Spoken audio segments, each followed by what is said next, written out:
प्रति मंगलवार को होने वाली जनसुनवाई में आज कुल 46 आवेदन आए। कलेक्टोरेट में आयोजित हुई जनसुनवाई में अपर कलेक्टर राधेश्याम मंडलोई ने आवेदनों की सुनवाई कर आए आवेदनों को कार्रवाई के लिए संबंधित विभाग के अधिकारियों को देकर कार्रवाई करने के निर्देश दिए।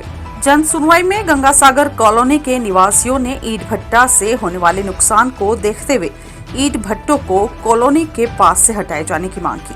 गंगासागर कॉलोनी निवासी की महिलाओं का कहना है कि नाम है आपका? डॉक्टर प्रीति मेड़ा। कहाँ रहते हो? हम गंगासागर कॉलोनी में। क्या समस्या है, किस लिए आज जनसुनवाई में आए? हम लोग जनसुनवाई में इसलिए आए हैं कि गंगासागर कॉलोनी में हमारे घर के जस्ट पीछे ईंट के भट्टे संचालित हो रहे हैं। 4-5 साल से, जब से हम लोग रह रहे हैं तब से वो 100 मीटर की दूरी पे ही है। उस कारण से हम सभी रहवासियों को बहुत परेशानी हो रही है। पॉल्यूशन इतना हो जाता है कि आगे जाके अस्थमा वगैरह की समस्या हो सकती है। उनको हटाने के लिए हम लोग यहाँ पर आए हैं, हटवाने के लिए। क्या आश्वासन मिला आपको यहाँ से जनसुनवाई?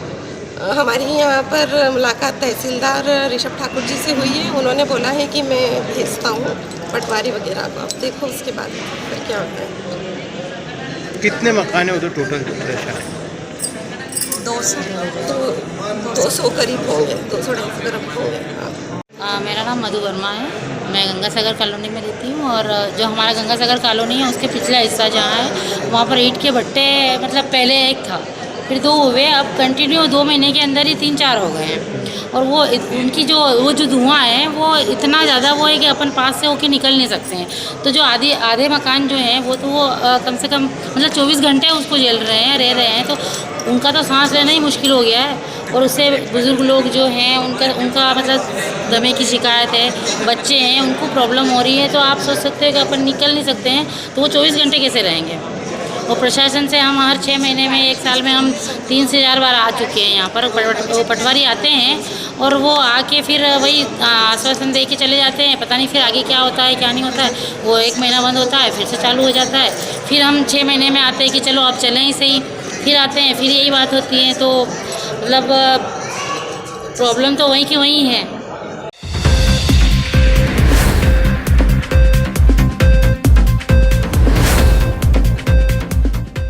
अयोध्या में राम मंदिर की प्राण प्रतिष्ठा के शुभ अवसर पर रतलाम शहर राममय हो गया था। शहर में जगह जगह विभिन्न आयोजन हुए। मंदिरों में सुंदरकांड और भजन कीर्तन हुए तो संस्थाओं ने भजन संध्या और आतिशबाजी की।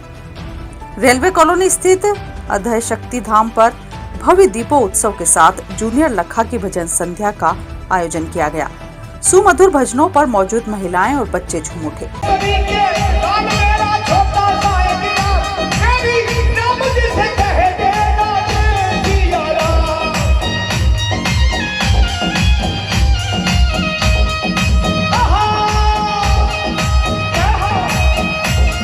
सेलाना रोड श्री राम मंदिर पर प्राण प्रतिष्ठा की संध्या के अवसर पर मंदिर में महाआरती की गई। महिलाओं ने गरबा रास किया। इस मौके पर बड़ी संख्या में श्रद्धालु उपस्थित।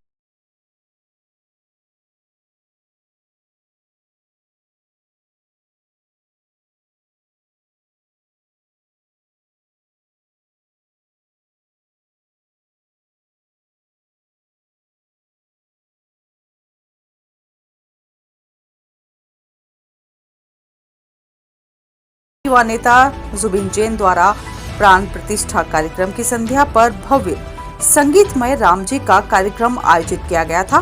कार्यक्रम में जोरदार आतिशबाजी की गई।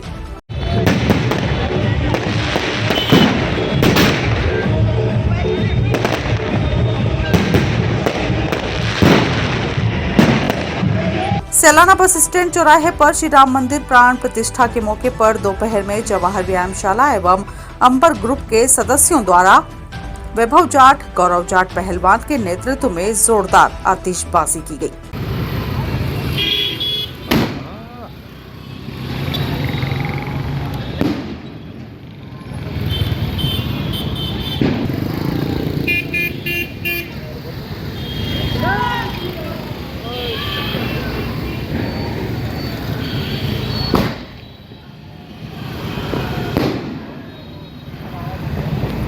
और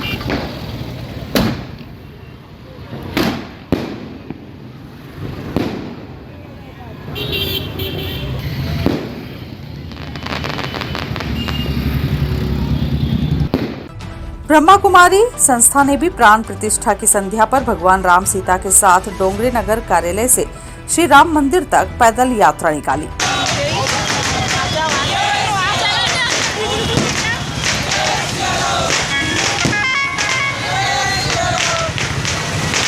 इसके साथ ही शहर के विभिन्न मंदिरों में आरती का आयोजन हुआ।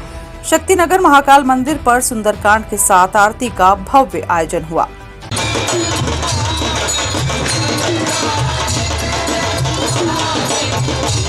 आरोग्य हनुमान मंदिर पर आरती के पश्चात आतिशबाजी कर खुशी मनाई गई।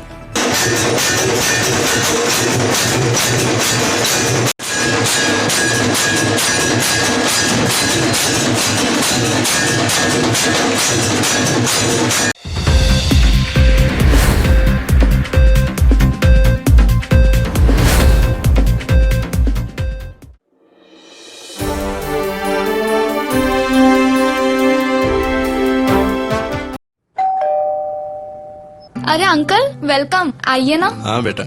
आइए भाई साहब, कैसे हैं? बस ठीक हूँ। बैठिए।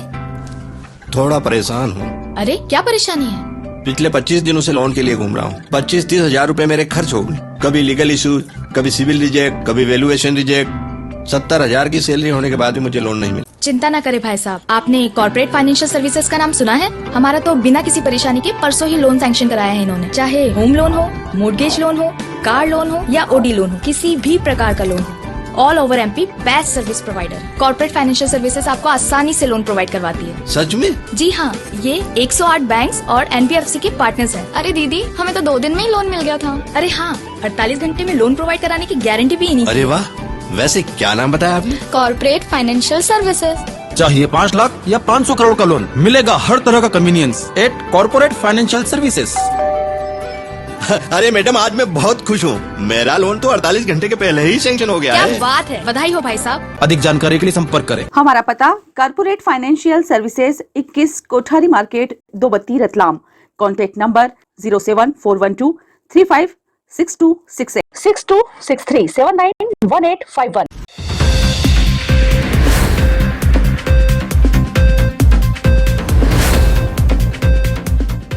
रतलाम वन विभाग में पदस्थ वनपाल को लोकायुक्त पुलिस ने 15,000 की रिश्वत लेते रंगे हाथों पकड़ा।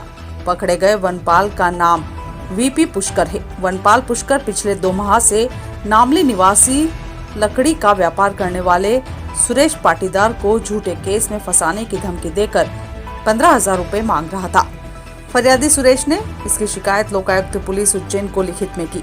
शिकायत के बाद आज लोकायुक्त का दल निरीक्षक दीपक सेजवार के नेतृत्व में रतलाम आया। यहाँ फरियादी सुरेश द्वारा लोकायुक्त द्वारा पाउडर लगाकर दिए गए 15,000 रुपए के नोट वनपाल को दिए गए। जैसे ही रुपए दिए गए वैसे ही लोकायुक्त दल ने वनपाल को पकड़ लिया। लोकायुक्त दल ने आरोपी वनपाल वीवी पुष्कर को विधिवत कार्रवाई कर गिरफ्तार किया। फरियादी सुरेश पाटीदार ने बताया, सर ये आए दिन हमारे को परेशान कर रहा था। मैं तुम्हारे ट्रैक्टर पकड़ा दूंगा, ने पिकअप पकड़ा दूंगा, ने रिश्वत मांग रहा था, आए दिन परेशान कर रहा था, गाली गलौज भी कर रहा था। तो हमने कदम उठा लिए। अच्छा, तुम्हारा काम क्या है? काम हमारा लकड़ी का काम है, छोटा मोटा काम है। किसानों से कभी मोल लेते हैं, ने इधर उधर बेच देते हैं। तो ये इन्होंने आपकी कहाँ? नामली क्या है? तो ये कब से परेशान कर रहा था आपको? ये कुछ भी 2-1 महीना हो गया परेशान कर रहा था। हाँ। कितनी रिश्वत मांग रहे थे ये 15,000 रुपये रिश्वत मांग रहा था हर महीने। क्या मांग रहे थे? कि तुम्हारा अगर ट्रैक्टर वैक्टर कुछ भी पकड़ाऊंगा नहीं, ने आप मेरे को 15,000 देना। हमने मना करा कि भाई इतने पैसे हम नहीं दे पाएंगे। तो बोले कि नहीं, इतने तो देने ही पड़ेंगे, नहीं तो सारे ट्रैक्टर वगैरह कुछ भी आप किराए से करोगे सब अंदर करवा दूंगा। आए दिन धमकी भी देता था फ़ोन पे। तो आपका लकड़ी का क्या काम है? ये जलाऊ लकड़ी का काम है, छोटा मोटा। इसके पहले भी रिश्वत मांगी और इसके पहले भी आपने दी? अभी तो आया है सर, ये इनको 2-3 महीने हुए आए हैं यहाँ, पहले और कहीं थे। अच्छा, फिर आपने क्या किया? रिश्वत मांग रहे थे तो हमने उनको, हम फिर वहाँ चले गए उज्जैन। कहाँ पर? लोकायुक्त में। लोकायुक्त पुलिस टीआई दीपक सेजवार ने बताया, क्या मामला है? किसने शिकायत की थी और किसको पकड़ाया? ये 19 जनवरी को लोकायुक्त उज्जैन कार्यालय में आवेदक सुरेश पाटीदार अपने सेठ कमलेश के साथ में आया था, जिसने एसपी लोकायुक्त उज्जैन श्री अनिल विश्वकर्मा को शिकायत की थी कि फॉरेस्ट रेंजर असिस्टेंट रेंजर बनपाल एक स्टार है BBL पुष्कर, ये 15,000 रुपये की रिश्वत मांग रहा है। नहीं देने पर केस में फंसाने की धमकी दे रहा है। अभी तक कह रहा था कि मेरे पास लाइसेंस भी है, फिर भी मुझे परेशान किया जा रहा है, जिस पर शिकायत की तस्दीक मुझ निरीक्षक दीपक सेजवार के द्वारा की गई। तो तस्दीक करते हुए रिश्वत की डिमांड सही होना पाई गई, जिस पर अपराध कायम किया गया है। और आज 23 तारीख को आवेदक सुरेश पाटीदार के द्वारा रिश्वत की राशि 15,000 रुपये लेकर प्रस्तुत की गई, जिस पर हमने ट्रैप दल गठित किया और आज 15,000 की रिश्वत देते हुए वन परिक्षेत्र परिसर में ASI बनपाल BBL पुष्कर को रंगे हाथों पकड़ा गया 15,000 की रिश्वत लेते हुए। क्यों मांग रहा था?